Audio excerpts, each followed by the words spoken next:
Have you ever asked yourself why some folks hit their 80s and suddenly slow down like an old rusted truck, while a few rare ones, like me at 88, still hop in the driver's seat, adjust the mirror, and cruise down the highway without feeling like they're fighting a losing battle against time? And sometimes I sit there before turning the key thinking, what exactly kept my mind sharp when so many people my age feel mentally foggy? Because let me tell you, mate, staying mentally quick at this age ain't an accident, and it sure isn't magic. It's a mix of habits, stubbornness, and a little bit of life wisdom you only get after decades of screwing things up and figuring them out again. And every time I talk to younger folks, or even seniors around my age, they keep asking how I still react fast enough to dodge a careless driver merging into my lane, or how I still remember where I put my glasses, instead of blaming the couch cushions like they've committed some kind of crime. So today I'm gonna tell you the exact 5 habits that kept my reaction sharp, my memory almost as clear as it used to be, and my driving skills stable enough that my own kids, God bless them, stopped trying to convince me to give up my car keys. Even though they still drop hints here and there, but deep inside they know I'm sharper than half the folks stuck scrolling through their phones at red lights.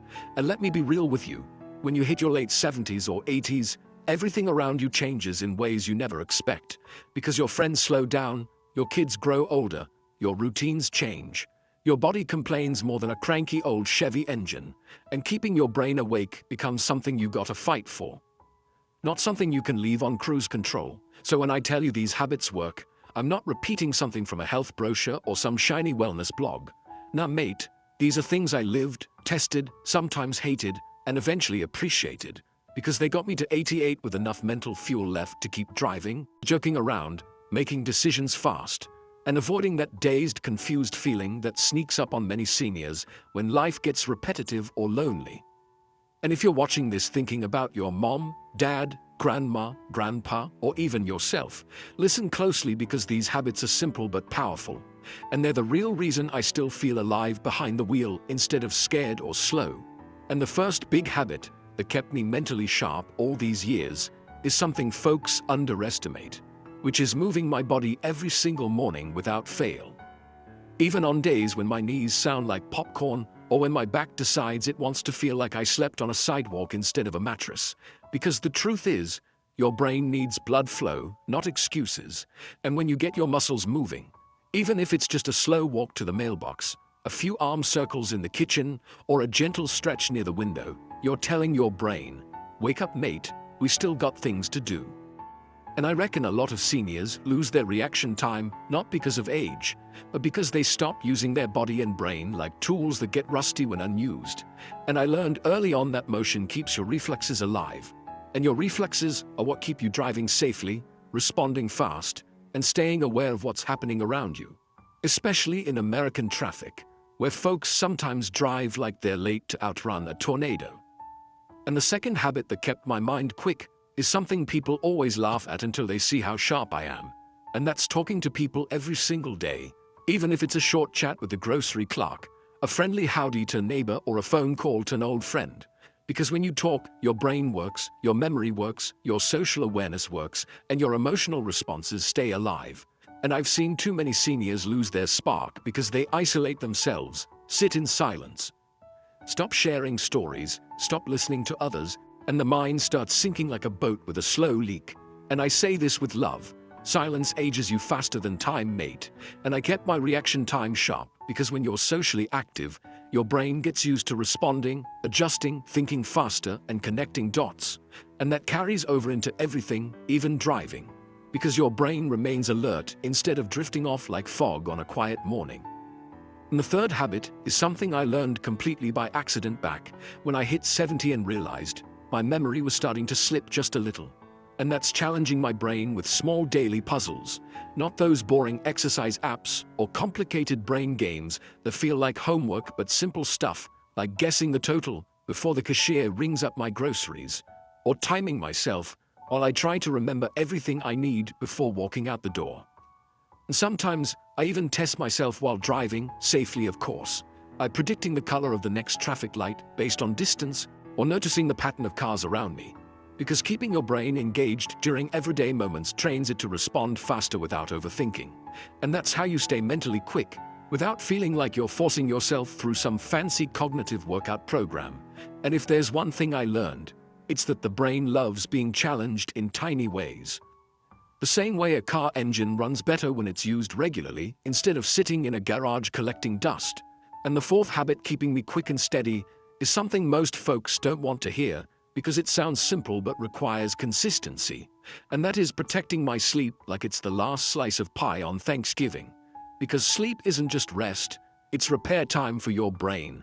And when I hit 80, I noticed that one bad night of sleep slowed my reaction time more than age ever did, and I started taking my sleep seriously, shutting down screens before bed, keeping my room cool, avoiding heavy meals late at night, and doing a little breathing exercise that I picked up from an Aussie friend who kept saying, "No drama, mate, just relax and let your body do the work."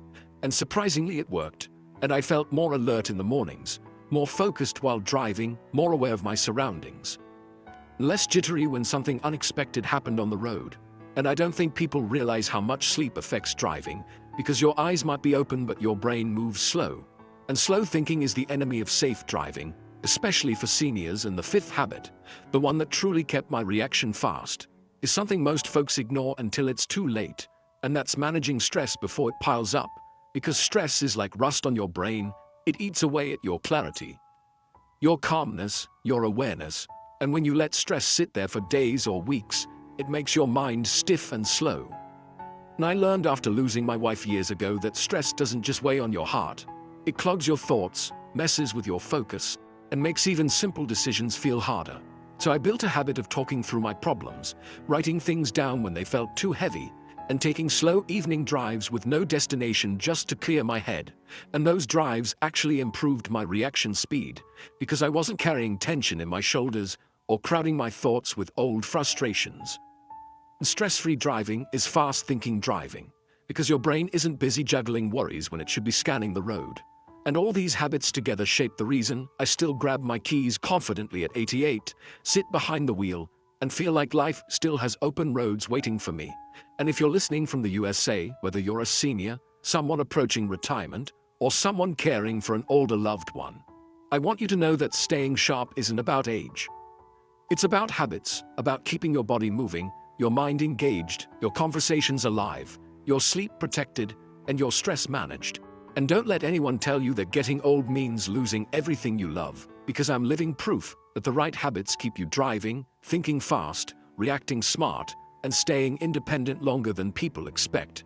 And maybe the real secret is that I never let myself feel useless or finished. Because the moment you stop believing you're capable is the moment your mind starts shutting down. But as long as you treat your brain like a living, breathing part of your daily life, not an old tool sitting in the shed, you can stay mentally sharp, maybe not like a teenager. We're not chasing miracles here, but sharp enough to keep living life on your own terms. And if you take anything from this long ramble of mine, let it be this: aging doesn't stop you from living unless you stop living before age even gets a chance. So keep moving, keep talking, keep challenging yourself, keep sleeping well, keep lowering that stress. And you'll be surprised at how much life you still got left in the tank. And who knows, maybe you'll hit 88 one day just like me, sitting in your car seat with the engine humming, smiling at the road ahead, feeling grateful that your mind stayed sharp enough to get you there safely. And mate, if that ain't a good reason to start these habits today, I don't know what is.